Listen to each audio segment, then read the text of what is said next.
Hello everyone and welcome back to another action figure review. Today we have DC Direct Batman by Mcfarlane Toys.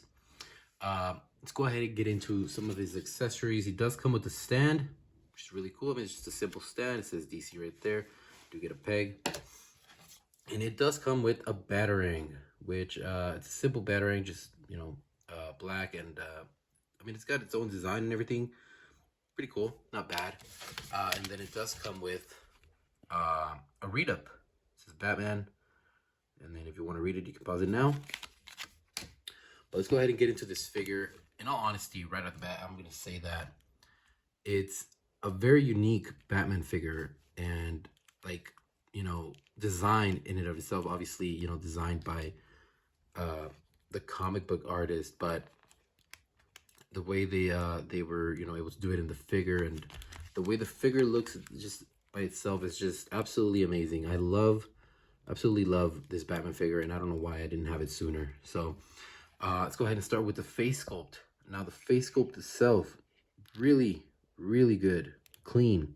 You could see the teeth well. They don't look sloppy or anything. The lips, you can see a little bit of a stubble, I guess you could say.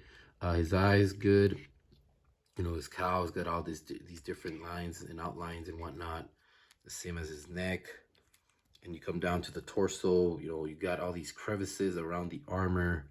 Very unique, really cool.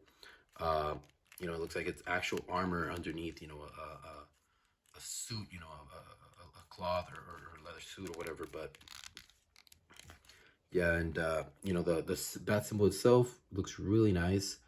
You got these lines coming down in the middle as well. A bit, like I said, unique, but it looks cool. Right here you can see how it separates from the inner suit. It's like connected right there and whatnot. It's padding. Again, you can see like how it's like an like there's the armor's underneath, and the cloth or whatever, the clothing is like on it. You can see the stitching too. It's cool. It looks really cool. Now I'm not exactly sure where this is from. The figure itself does come with the comic, but I don't know like if that's the only place this comes out in, or it originated somewhere else. If you do know, let me know. I would really appreciate that. Now it does have a bat symbol on the belt, which is very rare to see that, like nowadays, especially on Batman figures and stuff. But it is the exact same symbol as this one, just smaller and bronze in color. I honestly absolutely love it. I love how that looks. The belt itself, again, awesome. You got all these little pouches and whatnot all throughout. Over here in the back, you can see some more of those crevices and stitching and whatnot. Really cool. The gauntlets themselves, really simple, honestly, compared to the rest, but very efficient in my opinion. They look really good. You got the blades themselves, bronze color. You got some bronze knuckles here. I'm guessing too. They're metal and whatnot, cause more damage when hitting enemies. Come down here to the legs. Again, some crevices throughout because of the armor parts and whatnot. Really cool, even in the back. Look at that. Really cool. You got the boots again. Some more of that armor stuff, stitching and whatnot. The boots themselves, really well done, honestly. Now, something really cool, you come down to the boots, the bottom part, and you get bat symbols there too. That's actually like the first time I've ever seen that on a Batman figure. So really cool. I like that a lot. I don't know, it's unique, and it's a bit silly, I guess you could say, but I like it. And it'd be cool, if you step it on mud or something and those are imprinted on there, and that's kind of cool. So you do get some more threads and whatnot, and some of that detail on there. And honestly, it looks really cool. I like it a lot. Very realistic in my opinion. Now the cape itself, very nice. I mean, the sculpt itself is a bit odd to me, but the detail on here, and like how it looks a bit leathery, I guess you could say. And it seems like the wind is hitting it, and it's got all these ripples and whatnot. I really like that. I really do. It's an awesome, awesome looking Batman. I don't know. I can't stress that enough. Now you do get some sort of like battle damage right here on this side, which is really cool. I barely noticed it, honestly. But I mean, not a huge deal. It's just there. It's nice. But let's go ahead and get into articulation really quick. The figure can look up that much, which is not a lot. Down a little bit more, a bit better. The head does rotate 360 degrees. The arms go up that much because of the shoulder piece, which is not a lot, but they do rotate 360 degrees. They do have double jointed elbows. It looks a bit weird, honestly, but not a big deal.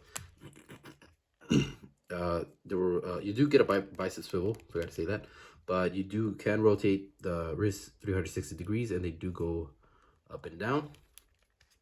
Now the torso can go back a lot more.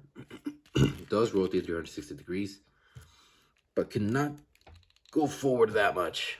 Honestly, it can't go forward at all. It just stays like that. Obviously, because of all these like armored pieces and sculpted detail here, and sculpted pieces and whatnot. But the legs do go up a lot more, which is good. You do get double jointed knees. They go back that much, not a lot. You do get ankle pivot, which is awesome. I love ankle pivot. Feet go up that much, down that much, which is a lot more, and you do get toe articulation, which is awesome. Now, you do you can have a bit of a hard time standing this figure. I'm not gonna lie to you. You know that's why you could use the stand, but I don't use stands on my figures, especially when posing them or when you know, putting them out on the shelves. So I try to figure out the best way to get them to stand in a manila pose really quick. It's a bit hard, especially with this one, because the cape is heavy, you know, so it brings them down. Brings them down a lot, but there we go. It's not that bad. Okay, so obviously it's got some amazing sculpted detail. I think that's the most outstanding thing, and it's got some good paint detail. Obviously there's not a lot of paint, you know, on Batman, a paint variation or whatever, but still really well done, even if it's just simple. And the articulation is really good. I mean, it's good. You know, you could pose him and get him into some cool dynamic poses, and it'd be great. Now, height comparison, just so you get an idea how tall this guy is. It's a pretty big figure. I think it's a standard, you know, 7-inch figure, really good. This is a Halo 4 Master Chief by Mcfarlane Toys as well. And you can see, you know, Batman's is bigger than it. And I'm glad, because these 6-inch figures are usually not even 6 inches. They're less. So this is straight up a 7-inch figure, which is great. Now let's go ahead and get a bigger figure, figures that are usually very big, which are NECA Toys figures. We got Jungle Hunter Predator, and as you can see, the Jungle Hunter Predator is definitely a lot bigger, and which makes sense in the literal sense, you know, like if it was real and if it was accurate. Now, not very accurate. I'm pretty sure Batman would be a bit smaller, but still cool. It's cool to see these two guys right here. This Batman just looks so, you know, very realistic in my opinion. I feel like that's how an actual Batman, you know, suit would be like, you know, because you got all these armor plates that you gotta, you know, have on, and it would definitely affect your articulation and your, you know, your ability to move and be in certain poses or whatnot. But yeah, that's just my opinion. And then you do get a NECA Toys alien figure, big chap here. Again, obviously way bigger. Makes sense. Cool. So now that you have an idea how big he is, in my opinion, he's one of my better Batman figures, in all honesty. I mean, I love the design and I love the way they did it, but just overall, just how he looks, the paint, how clean he looks, you know, there's not anything messy or anything. It's just I don't know. I mean, I love the design itself. I guess that's a big part of it, but just how he stands there and everything, it looks really, really cool. And I can say in person, the suit itself is not very grayish. It's actually, I mean, it's grayish, but it's almost like a greenish gray. I don't know if that translates well through the camera, but yeah, you can kind of see it's a bit green. So really cool. Now this does remind me of Batman Damned, that suit. So maybe it was inspired by that. I don't know. If you know, let me know. But yeah, I hope you guys enjoyed. Please leave a like, comment, subscribe, whatever you want to do. I appreciate anything. And I'll see you guys on the next one.